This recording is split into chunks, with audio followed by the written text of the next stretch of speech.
Meu nome é Camila e hoje vou falar um pouquinho sobre os probióticos na avicultura, diferenças e benefícios. Minha posição atual é como coordenadora técnica comercial da Sinergis. Minha formação é em medicina veterinária pela UFPR, setor Palotina. Sou mestre em ciência animal também pela Universidade Federal do Paraná e doutora em medicina veterinária pela Unesp de Botucatu.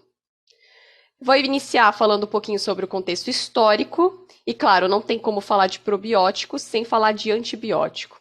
Os antibióticos são amplamente utilizados na avicultura, muitas vezes de forma preventiva, para modular a microbiota, ou seja, para eliminar bactérias indesejáveis e assim favorecer o crescimento de bactérias desejáveis. Os antibióticos também muitas vezes são utilizados de forma inadequada para mascarar falhas de manejo e biossegurança, e mesmo quando utilizados de forma terapêutica, sua utilização sem a reposição da microbiota de forma controlada com o uso de probióticos pode facilitar a infecção por enterobactérias patogênicas, podendo favorecer também a seleção de bactérias resistentes. A resistência bacteriana aos antibióticos representa um risco à saúde única, conceito que integra o ser humano, o animal e o meio ambiente como fatores interdependentes. Conforme os dados do Ministério da Saúde, durante os anos de 2007 a 2019, foram notificados 9.030 surtos de doenças transmitidas por alimento no Brasil. Destes, 36,27% tiveram a identificação do agente etiológico, sendo que a salmonela foi responsável por 24,8% dos casos, demonstrando que é importante sim fazer esse controle da salmonela, principalmente pelo risco que ela representa à saúde única, mas buscando alternativas que possam substituir os antibióticos e assim evitar que a salmonela e outras bactérias possam se tornar resistentes a esses princípios ativos.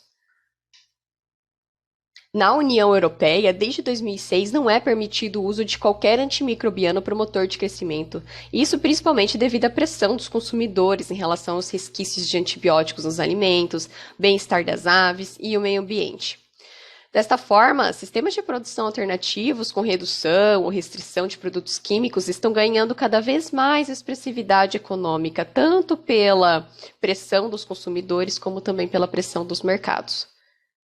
E esses produtos alternativos, eles funcionam principalmente por meio da manutenção da saúde intestinal, que depende de 3 fatores interrelacionados, interligados, que são a integridade da mucosa intestinal, importante barreira física de proteção, a modulação do sistema imune local e o equilíbrio da microbiota. Quando ocorre o desequilíbrio da microbiota, acontece o que nós chamamos de disbiose, um efeito nocivo que favorece a entrada de novos patógenos ou a multiplicação de bactérias patogênicas oportunistas. As principais causas da disbiose são a falta de inocuidade da ração, jejum pós-eclosão, que muitas vezes acontece devido ao transporte de longas distâncias, e que pode ser evitado utilizando uma ração na expedição ou na chegada do aviário com probióticos, que vai favorecer a colonização precoce por bactérias desejáveis, bactérias que vão trazer benefícios para a saúde desse pintainho, diminuindo esse efeito nocivo da disbiose, a alteração na alimentação, então mudanças de rações, o jejum alimentar ou hídrico prolongado, por exemplo, no pré-abate, que é um risco muito grande de contaminação nessa etapa. Uma forma de reduzir esse risco é a utilização de um probiótico via água, vai diminuir esse efeito nocivo, também pode ser utilizado nas mudanças de alimentação, como também nos manejos estressantes, que muitas vezes não tem como fugir. No caso dos reprodutores de frango de corte, por exemplo, a classificação por peso, vacinações, mudança de galpão, da recria para a produção, são manejos estressantes que não tem como serem evitados e podem ser minimizados com a utilização de probióticos via água. Falhas de biosseguridade também podem introduzir bactérias patogênicas, antimicrobianos químicos que podem eliminar não só bactérias indesejáveis que causam prejuízo à saúde, mas também bactérias benéficas. E a própria contaminação da cama também, pensando que essa cama ela é reutilizada, então um tratamento adequado da cama, com ferramentas adequadas, produtos, tudo isso vai contribuir para diminuir essa desbiose. E não tem como falar de probiótico sem falar de microbiota das aves. A microbiota é a comunidade de micro-organismos em um determinado ambiente, neste caso, o intestino. A colonização bacteriana nas aves ocorre antes mesmo da eclosão. Pode acontecer no momento da postura, pela passagem na cloaca, no momento da formação do ovo, e principalmente quando esse ovo já está na cama ou no ambiente devido aos poros, que podem divergir de tamanho, principalmente conforme a idade da matriz, e esses poros eles possibilitam a entrada de bactérias, tanto bactérias patogênicas quanto bactérias boas. E o número e composição dos micro-organismos variam ao longo do trato gastrointestinal das aves, principalmente devido a mudanças fisiológicas e de pH de cada órgão, e também conforme a idade. Então, a microbiota de pintainhos antes da eclosão, principalmente antes da eclosão, ela não tem uma diversidade muito grande, é basicamente de lactobacilos, principalmente no trato digestório superior, e depois do nascimento essa diversidade vai aumentando. E a colonização precoce por bactérias que vão trazer benefício à saúde é muito importante. Como eu disse, existe uma diferença muito grande de diversidade de bactérias no sistema digestório das aves, conforme a idade, e esse trabalho ele mostra isso. Ele fez uma quantificação por meio de PCR em tempo real, demonstrando que existe uma diferença nos principais gêneros que o autor quis avaliar, conforme a idade da ave. O que chama atenção nesse resultado é principalmente em relação à salmonela. A salmonela que ela faz parte da microbiota de forma transitória, ela vai ser encontrada em maior quantidade em pintainhos, principalmente pela baixa diversidade de bactérias no intestino, que favorece o desenvolvimento da salmonela por não ter competição. Então, devido à baixa competição, ela consegue se multiplicar muito mais nos pintainhos do que nas aves mais velhas. Por isso que é importante se utilizar um probiótico o quanto antes para evitar essa contaminação e essa proliferação da salmonela. Neste outro trabalho, o autor também demonstra a importância da colonização precoce pro pintainho. Por meio também da utilização de método de biologia molecular, ele demonstrou que a microbiota intestinal de pintainhos recém-eclodido difere muito da microbiota de um pintainho que recém chegou no aviário, demonstrando que pode ocorrer uma contaminação durante esse período, principalmente pela classificação, manipulação, transporte. Então, quanto antes ser feita essa colonização por bactérias benéficas, melhor. E após os 30 dias de idade, considera-se que as comunidades estão atingindo a maturidade nos frangos de corte. E neste período, a predominância dos secos é do gênero Clostridium, 46% a 68%, seguido pelas eubactérias, 15% a 22%, e baixas populações de lactobacilos e bacterióides, até 10%. No ilho, predomina-se os lactobacilos, que compõem de 70% a 94% da população bacteriana. E nas regiões mais proximais do trato, esta predominância de lactobacilos pode chegar a 100% da população microbiana. Esse material, essas informações estão presentes neste livro. Eu até recomendo para quem quiser se aprofundar um pouco mais sobre o assunto, dar uma olhada nesse livro, ler, que é bem interessante. E claro, né, essas informações nós só temos graças à biologia molecular, ao avanço das técnicas das análises de biologia molecular, principalmente porque muitas das bactérias que nós estudamos não são cultiváveis. Então, isso possibilitou que nós conseguíssemos compreender um pouco mais como funciona a microbiota e desenvolver novos produtos, novos probióticos. Esse trabalho, ele mostra que teve um crescimento muito grande de estudos com bactérias para serem utilizadas em probióticos. E isso aconteceu tanto pela pressão de alternativas para substituir antibióticos, como também devido ao avanço da biologia molecular que possibilitou isso. Mas as bactérias que estão presentes na microbiota, elas não estão inertes, elas exercem funções. Isso que nós chamamos de microbioma. Então, são funções que essas comunidades de micro-organismos desempenham em determinados ambientes, no caso do intestino. E as bactérias, elas se comunicam. Essa comunicação é o que nós chamamos de quorum sensing. E ela pode ser tanto por contato direto, como à distância por meio da produção de metabólitos, indutores, substâncias que fazem essa comunicação. Um exemplo de comunicação bacteriana é a simbiose. Então, devido a essa comunicação entre elas, pode fazer com que uma bactéria favoreça o crescimento de outra, que pode ser benéfico para o hospedeiro em que elas vivem. Outro exemplo de comunicação são os biofilmes, que é uma forma de resistência dessas bactérias, de fazer com que elas sobrevivam a meios que não são favoráveis.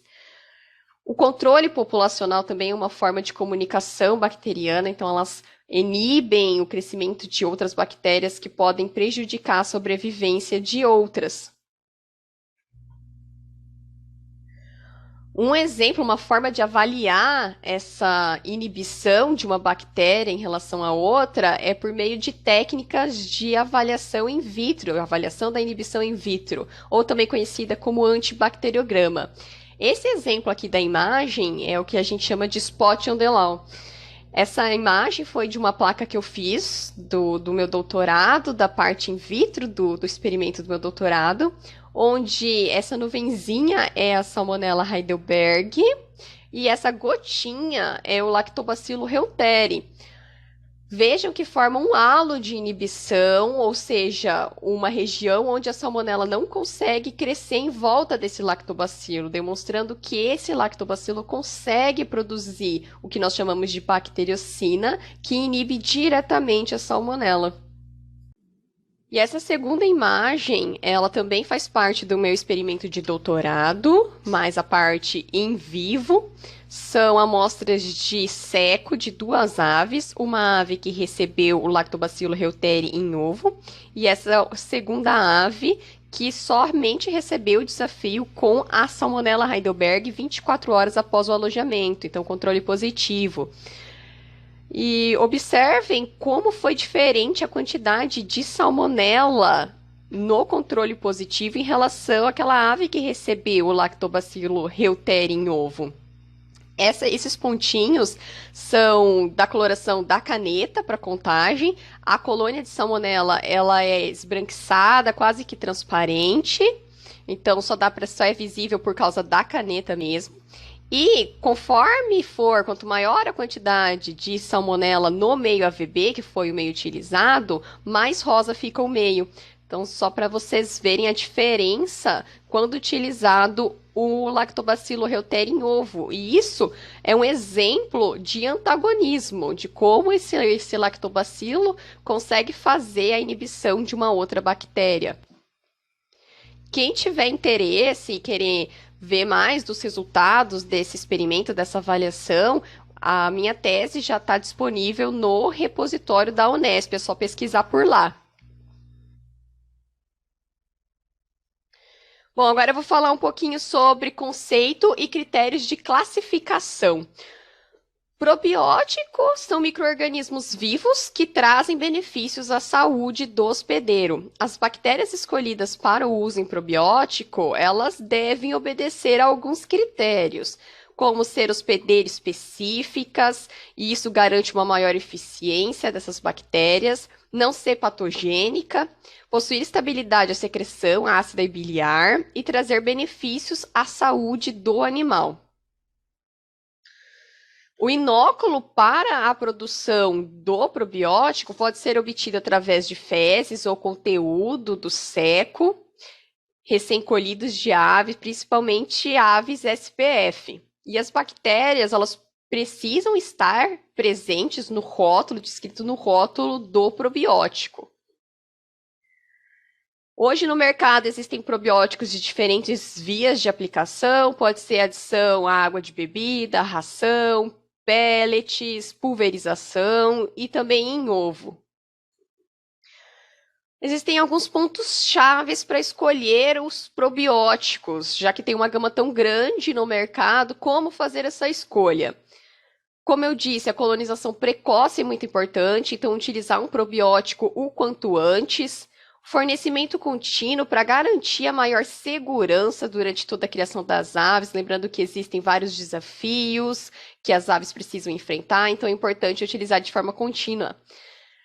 É interessante também fazer reforços em momentos específicos, como eu comentei, que pode causar desbiose, por exemplo, em manejos estressantes, mudanças de rações, jejum pré-abate, que é um momento de risco, alojamento dos pintainhos. Então, pode ser feito esses reforços para garantir uma maior segurança também. E, claro, entender o mecanismo de ação das bactérias para poder escolher os diferentes probióticos. Hoje, os probióticos, eles possuem bactérias que podem ser bactérias residentes ou não residentes, ou talvez também os dois juntos. O que são essas bactérias? Bactérias residentes, elas se fixam nos enterócitos, e as bactérias não residentes, elas ficam livres no lume intestinal. O principal gênero para representar as bactérias não residentes são os bacilos. Eles precisam se multiplicar com frequência para não ser eliminado pelo peristaltismo. E por isso uma desvantagem é que esse tipo de gênero precisa ser fornecido de forma contínua. Então, uma forma interessante de se utilizar é via ração. Até porque eles formam esporos e são a forma resistente, uma forma bem resistente à temperatura, então não tem risco nenhum de serem eliminados por meio da peletização. Então é uma vantagem de se utilizar. Outra vantagem de se utilizar esses tipos de bactéria, desse gênero, é que elas colonizam bem o ambiente, então fazem um trabalho bem interessante no controle da contaminação ambiental. As bactérias residentes, aquelas que se fixam no intestino, o principal gênero é o lactobacillus. Existem outras bactérias acidoláticas, mas o principal gênero são os lactobacilos e eles têm várias vantagens que eu vou falar um pouquinho mais daqui para frente. Essa tabela, ela é retirada deste livro de Doença das Aves. Eu também recomendo a leitura desse livro para quem quiser. Muitas das informações que eu trouxe também estão presentes nesse livro. E essa tabela mostra que o Lactobacillus é a bactéria mais estudada para utilização em probióticos hoje. Então, aqui ela mostra que várias cepas, é importante também utilizar diferentes cepas da mesma espécie para aumentar a diversidade genética na produção de metabólitos, bacteriocinas. Então, ela é um gênero que é bastante utilizado, bastante estudado em diferentes espécies e diferentes cepas desse gênero. Bom, eu vou falar um pouquinho agora sobre mecanismos de ação das bactérias láticas. Como eu comentei, elas são bactérias residentes, então o principal mecanismo de ação é a exclusão competitiva, ou seja, como elas vão se fixar nesse intestino, não vai permitir que outras bactérias consigam fazer essa fixação. Esse trabalho provou que o Lactobacillus reuteri consegue sim colonizar o intestino de aves. O que foi feito? Foi feita uma marcação dessa bactéria com uma fluorescência e depois foi feita a leitura desse intestino para mostrar a presença dessa bactéria. Outro mecanismo de ação é o antagonismo, que eu comentei antes já sobre como essas bactérias conversam, se comunicam. O antagonismo é mecanismos que as bactérias têm para eliminar e impedir o desenvolvimento de outras. que pode ser por produção de ácidos e peróxidos, que vai acidificar o meio, impedindo que bactérias que são sensíveis a essa acidez consigam se desenvolver, e também por meio da produção de bacteriocinas, que são peptídeos que fazem inibição indireta de outras bactérias, como eu também comentei do caso do Lactobacillus reuteri em relação à salmonela, naquela técnica de avaliação in vitro, chamada de spot on the law. Esse trabalho, ele fez uma outra técnica de avaliação de inibição in vitro, mas é um trabalho bem interessante. Ele utilizou somente a reuterina, ele não usou a bactéria, somente o peptídeo isolado. E ele fez essa avaliação com diferentes bactérias de importância para a saúde pública, que causam surtos alimentares, e demonstrou que sempre que foi utilizada a reuterina, houve redução dessas bactérias nos diferentes métodos de inibição que ele utilizou.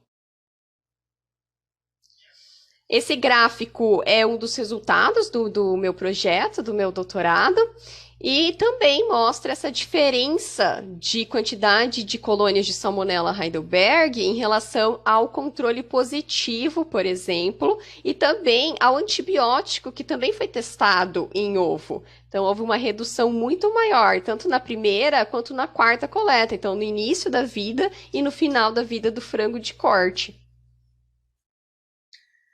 Outro mecanismo de ação é a modulação da resposta imunológica local.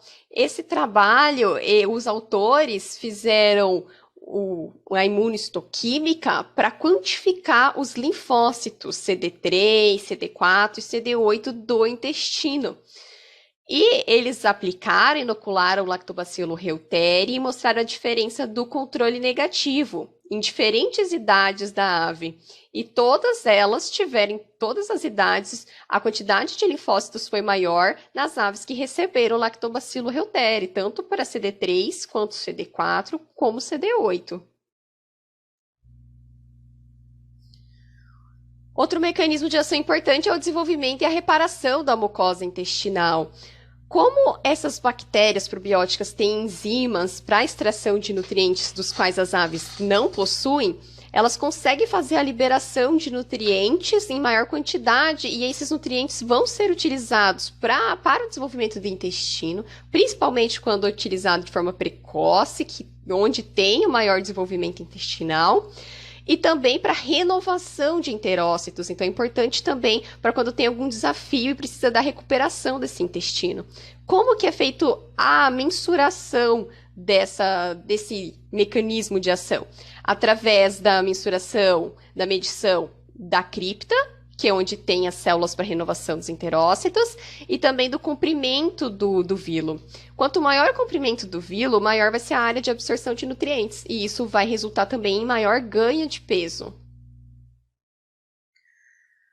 Esse é um outro resultado do experimento do meu doutorado. Então, foi feito a histopatologia, a histologia do intestino de aves com 3 dias após o desafio com a Salmonella Heidelberg, para a mensuração do comprimento do vilo e também para a profundidade da cripta.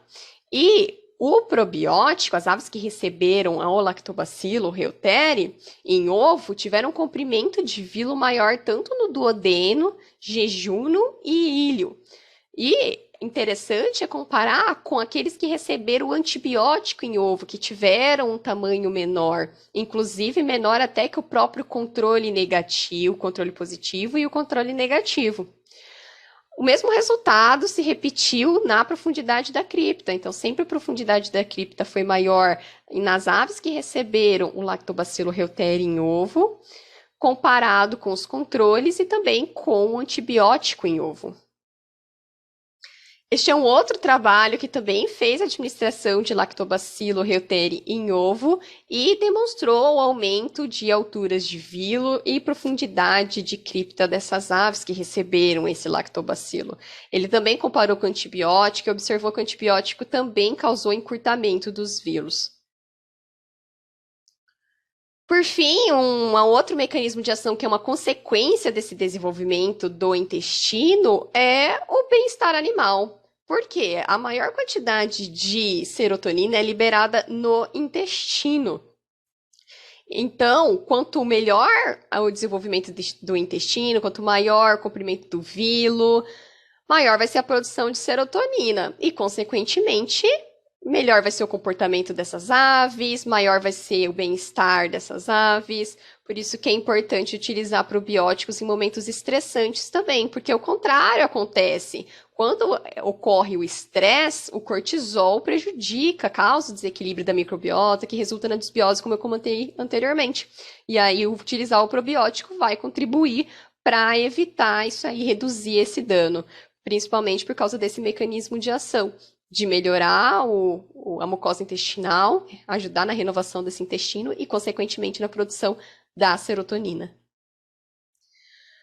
Bom, os benefícios zooeconômicos no uso dos probióticos são o aumento de ganho de peso, melhor conversão alimentar em frangos e perus, incremento da produção de ovos e qualidade dos ovos nas aves de postura, em reprodutores de frango de corte, e redução da colonização intestinal de patógenos e bactérias indesejáveis, que podem causar prejuízo para as empresas. Como conclusão, os probióticos podem resultar em diversos benefícios para a saúde da ave. Contudo, no momento da escolha do produto, é importante levar em consideração a espécie de bactéria que está presente nesse produto, a forma de estabilização dela, lembrando que as bactérias láticas elas são mais sensíveis à temperatura e precisam de uma forma de estabilização quando utilizados, por exemplo, via ração. E também a utilização precoce, lembrando da importância de fazer o uso precoce de probiótico, além de considerar o uso estratégico com mais de um probiótico em associação com outras ferramentas e medidas de biosseguridade que vão proporcionar o que o probiótico consiga expressar todo o potencial, toda a sua função e eficácia. E é isso. Muito obrigada pela atenção.